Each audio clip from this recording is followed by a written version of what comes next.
Hey there, welcome to my channel where I take you on tours of tiny and alternative homes. I've featured plenty of home tours on this channel that would be considered cute. But today's video isn't really like that. Instead, we're gonna meet Paul, who created a custom box truck to live in, and it is jam-packed full of his tools, gear, and a jacuzzi tub. It's meticulously organized and basically a man cave on wheels. If you like videos about alternative living, then make sure that you subscribe and hit that notification bell so that you know every single time I publish a new video. But right now, let's take a tour of Paul's box truck. Will you join me? Will you roll? Make this house our tiny home.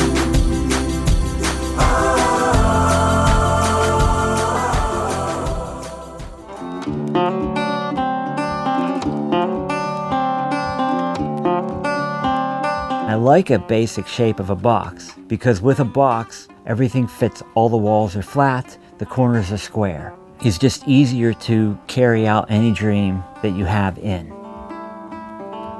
Hi, my name is Paul Carmen, and this is Box Therapy.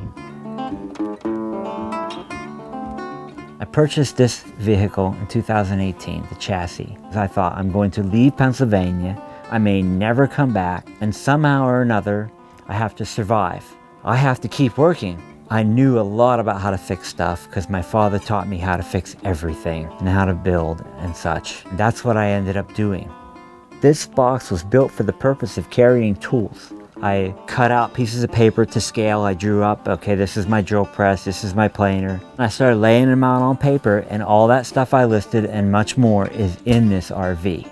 I need hardware and pipes of every size and fittings of every size. I would not say that I enjoy anything about having less stuff. I am a stuff maniac and I like big stuff. Monster table saws. I like big brakes that bend heavy steel. In specific, my goal was to carry everything in it that I need to build it. Before I moved into the box, I lived very near Pittsburgh, just south of it. The more people you pack per square mile, the lonelier it gets. I said to myself, somewhere there's a society where people talk to each other, where people don't live in fear. Find a place where I can walk up to somebody and say hi, and they wouldn't turn the other way. They'd say hi back. They'd understand that each and every person is unique. That's why I built this. What was important about this was that I'm mobile, that I can search this continent from top to bottom. I wanted to find that place where those people existed. Started with a Kenworth K370, 6.7 liter PX7 engine, 250 horses. I chose this particular chassis because it is a tilt cab, which gives me more space for box therapy. You can get access to everything right here. We got the oil, we got the brakes, the air conditioning, everything right here. Boy, if I hit a deer or a tumbleweed, I am doomed. Wow, that would be a lot to repair. This is a complete custom fabrication, started with the chassis only. So from bumper to tip of bumper, I'm 34 feet. First thing I did with this was I put on these jacks so that I can come way off the ground, as you can see right now. That way it made it easier for me to work on it. The electrical area is right here, where the DC comes in and gets distributed around the vehicle. These Victron Energies multi-units go from DC to AC and back to DC again, so they act as inverters and chargers. I didn't want anything across the top of the frame rail, like any typical box you would buy and set on the truck. Instead, I made little T's and attached them to the frame, went down, and bolted up a 4" by 6" I-beam. Each one of these posts that you see is where a beam is. I started the box by going down from the frame, putting the I-beams across. Sitting on top of the I-beam is a C-channel that fits perfectly in here and goes up to here and holds up the floor on the inside. If you look, this entire thing is held up by 1, 2, 3, 4, 5, 6 I-beams. I wanted to hide the wheels so it looked more like an RV than a truck. Everything's held up with a magnet, which is visible right here.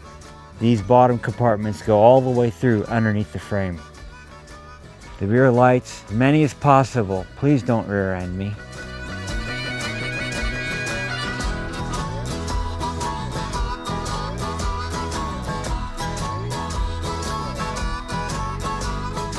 Coming around to the driver's side, everything that takes gasoline is in here. From the power washer to the propane tanks, to the spare fuel tanks, and the fuel for the vehicle is all in here. So now it's time to go ahead and go in. I have 62 organizer bins here, and the overflow sits on top because I certainly can't fit all my hardware right here. This is the closet. I prefer to hang my clothes, it's much easier. The bed is 4 feet deep. I had a queen bed and I hacked it, cut it to fit in place. There's windows on each side inside the bed. Right here, they open up so I can stick my head out and see what's going on if I hear anything in the middle of the night. I have a popcorn machine up on top. I store everything in the drawers for fixing whatever. The tape drawer, batteries, all kinds of electrical outlets and such. Here controls the system when I'm plugged in.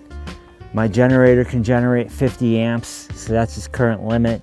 But if I were to plug into, say, someone's porch, I don't want to pop their breaker, I might turn it down and say, okay, don't draw more than 9.5 amps from that circuit. Toilet is electric, it has the controls. This button will flush and put in water at the same time. It's made by Dometic.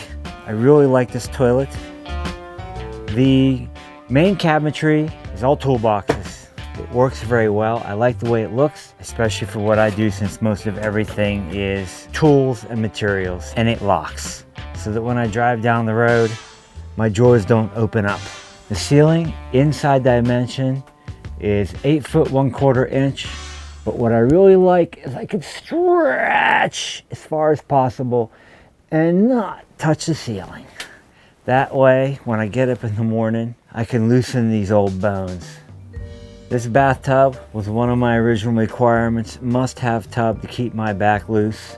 It's made by American Standard, and it has all the features. The only one I truly use is the whirlpool of the water itself. And I take a bath every night in it, and I reuse the same water, and I do 2 things to keep my water good. I have 3 filters coming out. Washable filters are nice.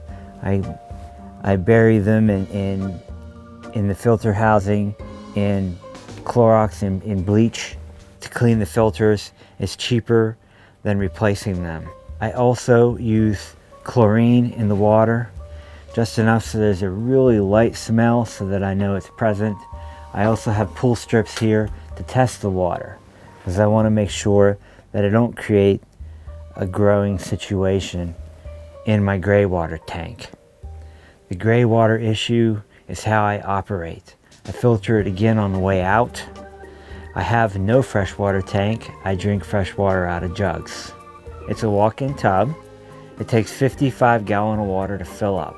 It is definitely representative of a high quality of life, in my opinion. I don't wait for the tub to fill. It takes a while. So I climb over the top just like this. Just about everything I have in here is absolutely climbable without problem. And I get in and out of the tub by climbing over the edge. And this side is the kitchen. Again, the use of toolboxes and a really big sink that I bought. I figured I could do laundry in it. And maybe when I get the drain done, I could. But between now and then, a 5-gallon bucket works very well. And this is the computer monitor. It's set to the computer, which is set over by the bathroom. A spice rack holder. Be careful when you bolt stuff to your refrigerator. There are Freon lines inside. I learned that the hard way. Of course, I all dream of all that beautiful oven sitting right here, all built in, but nothing happens overnight, right? So I have myself a microwave. Very typical right here. What I did is I hung it on the all threads, and I brought the all threads past the edge. That way I could put my cutting board and my paper stuff in here. This wall This is actually a door which opens up to electrical, where I put in a little 12-volt sub panel. The main space in here is 8 feet wide. My future plans for this area, I'd love to have a really good Jacuzzi sewing machine right there, but you know, my love for tools doesn't end.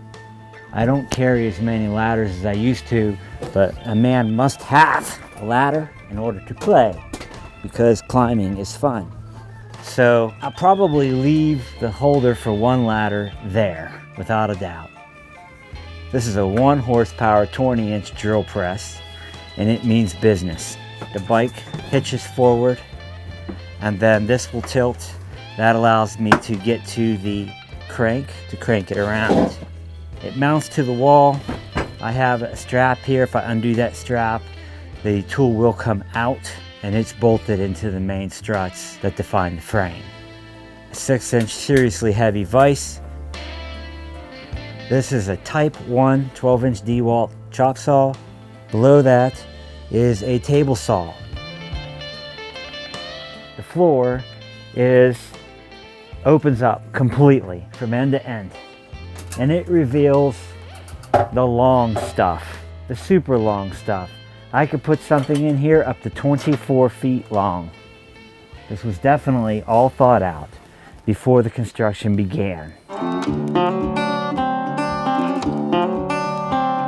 I have one life to live, and all that I really have is time.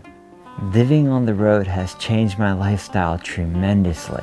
I'm not gonna sit at home and watch TV and waste time as if I had an infinite measure of it, because I don't. What I would say to anybody, no matter what you're thinking about, is just make sure you're living. Look back on the day and know that you lived it. What that is to you is gonna be very unique to you. Thanks for watching this week's video. Please make sure to like, share, and subscribe, and I will see you soon with another tiny or alternative home tour.